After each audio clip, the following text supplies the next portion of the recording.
ଯେ ଗୋଟେ ବର୍ଷରେ 18ଟା ନାଟକ ଲେଖିକି ତାକୁ ମଞ୍ଚସ୍ଥ କରାଇବା ପାଇଁ ପାଇଛି ଏଇଟା। ନାଇଁ ଏ ସଫଳତା ସଂଘର୍ଷ ତ ନିଶ୍ଚିତ ଅଛି। ଯେ ପ୍ରଥମ କଥା ହଉଛି 18ଟା ନାଟକ ପାଇବା କଷ୍ଟ। ଯେ ଗୋଟେ ବର୍ଷରେ 18ଟା ପାର୍ଟିରେ ନାଟକ ପାଇବା କଷ୍ଟ। ତ ସେଥିପାଇଁ ଯୋଉ ପାର୍ଟି ମାଲିକ ପାର୍ଟିର କଳାକାର ଆମ ଯାତ୍ରାର ସେମାନଙ୍କର ଯୋଉ ବିଶ୍ୱାସ ସେଇଟା ହଉଛି ବଡ କଥା।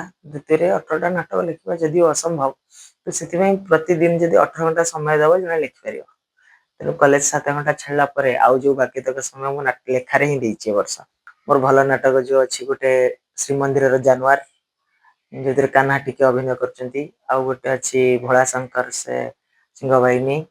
ତାପରେ ନୂଆ ଦୁର୍ଭିକ୍ଷ ଇନ୍ଦ୍ରଭୁବନ, କୋଣାର୍କ ତୁ ବୋଧେ ମୋ ଭାଗ୍ୟରେ ନାହୁଁ, ରଙ୍ଗମହଲ କଟି କଟି ଡବଲ କଟି, ଲେଡି ଗ୍ୟାଙ୍ଗଷ୍ଟାର, ନାଟ୍ୟ ମଣ୍ଡପ, ସ୍ୱପ୍ନ ମହଲର ଅଛି ତୋ ଆଖିରେ ଲୁହ ଭଲ ଲାଗୁନି, ଯୋଉ ଏଠି ଧଉଳିରେ ଅଛି ସବୁ ଅଙ୍କ ଭୁଲ ହେଇଗଲା, ରାଜ ଦରବାରର ଗାନ୍ଧୀ କଣ ଭୁଲ ହେଇଗଲା କି, ସରି ଏଇଟା ଯାଜ୍ଞ ସେନର, ତାପରେ ବିଶ୍ଵ ଦରବାରର ବଦନାମ ଗଳିର ବାଦଶାହ।